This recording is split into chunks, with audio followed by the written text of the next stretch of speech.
What is going on, you guys? This is the Cubone here, and as always, I am wearing teal and black like a Duval cat because I'm here to talk about the Jacksonville Jaguars. In this video, I want to give you guys my quick thoughts on the Jacksonville Jaguars draft class for 2023. So without further ado, let us begin. And the first thing I have to point out is the fact that they made 13 draft selections this year. I'm not going to be able to go through all of them today. I don't want to waste, your time going through every 7th and 5th and 6th round pick that this team made. What I will do, though, is I will put all of the draft picks up on the screen right now for you guys. If you want to pause the video, quickly take a gander at all the picks that they made. They made a pick in the first round, the second round, the third round. They had 2 selections in the 4th round, 2 in the 5th round, 3 in the 6th, and 3 in the 7th. With that being said, the 5 players that I want to highlight from this draft class and I think could have an impact in their rookie season for the Jaguars goes as follows. First and foremost, first round pick, 27th overall, Anton Harrison, the offensive tackle from Oklahoma. I think this was a great selection by the Jaguars. First of all, they were originally selecting 24. They traded back to 25, and then they traded back again to 27, getting some more draft picks in the later rounds. And then they took the guy that they were initially going to take at 24 in Anton Harrison. I love that. I love getting, some additional draft picks by basically moving down only a couple slots when you really didn't need to have to move down. But Anton Harrison, big, physical, very versatile on the line, can play both right tackle and left tackle. There's talks about maybe possibly putting him at guard, which would be interesting to see, especially if that's what their plan is this rookie season for him.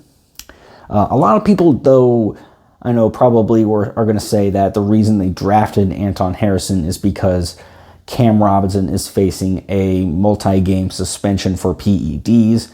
I think the real reason is because Cam Robinson is going to have a $17 million plus cap hit in 2024. So more than likely what's going to happen is that Cam Robinson, they're going to release him after this upcoming season, and then they're going to have Anton Harrison either be the starting right tackle or left tackle, with Walker Little playing the opposite position. Moving on now to the second player I want to highlight. We go to the second round, 61 overall, Brenton Strange, tight end out of Penn State. This is essentially the new Chris Manhertz on the roster. Chris Manhertz was primarily a blocking tight end. However, every time Chris Manhertz was on the field, you knew the Jaguars were basically going to run the football. He was not much of a threat in the passing game. That's what Evan Ingram was for. However, with Brenton Strange, I think there's a much higher ceiling of being a threat in the passing game, so that when they go to a 2 tight end set, it's not just they're going to be running the football. There's a good chance that they could actually be running a play-action play, or they just straight up throw the football out of that formation. And he's got some versatility too. He can line up at tight end, at fullback, out wide. He's got some versatility to him as well. And if there's anyone who's going to get the most out of Brenton Strange, it's going to be Doug Peterson. He loves his tight ends. He uses them a lot in his offense. So Brenton Strange, welcomed addition. We move now to the third round, and the third player I want to actually discuss in this video, which is Tank Bigsby, the running back out of Auburn. This is going to be the guy that's more or less the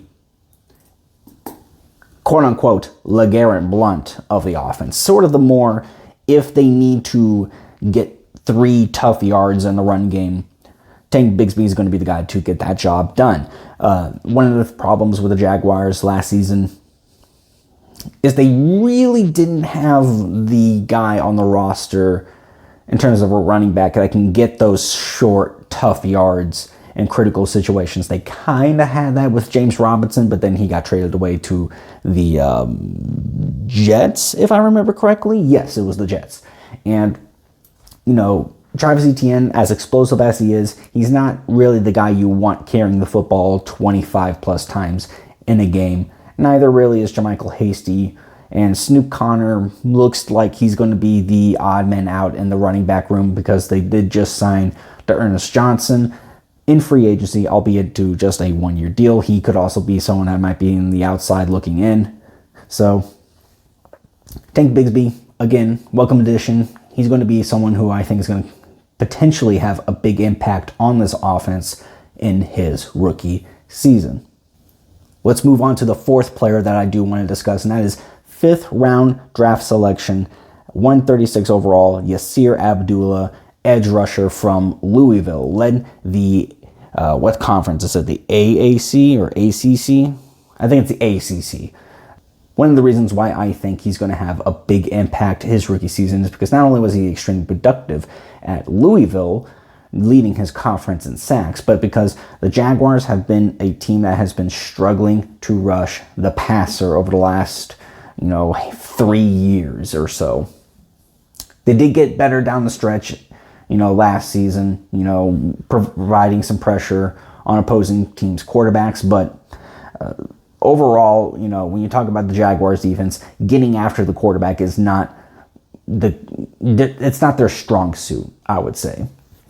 And I think Yasir Abdullah could potentially come in and provide a little bit of a spark.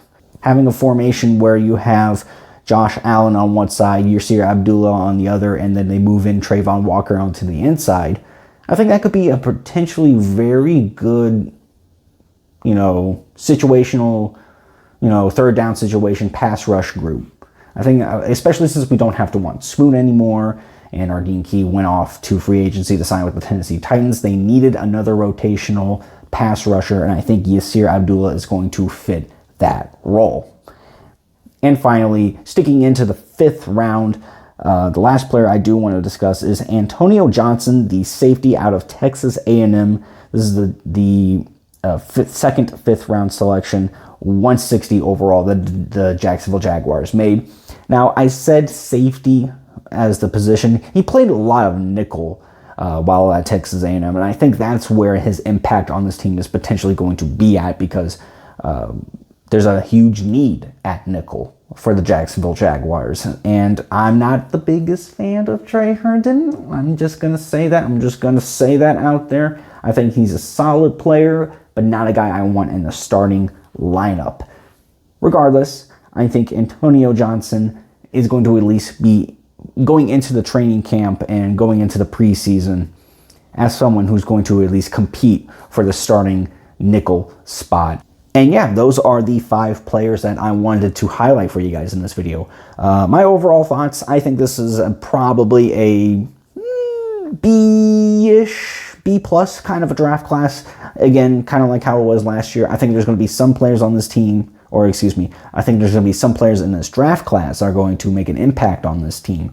But they probably could have done, taking a corner at a higher round rather than waiting to the 5th round to draft in my opinion, their biggest need on this team was a slot corner. And the fact they waited until the 5th round to address that when it was a very good and talented draft class for corners, kind of frustrating, especially when they had an opportunity to take someone like a Brian Branch who would have fit perfectly onto this defense. But nonetheless, I think, drafting an offensive tackle in the first round, keeping Trevor Lawrence upright, my guy, keeping him upright and keeping him protected and opening up run lanes for Travis Etienne and Tank Bigsby and all the other running backs on this team.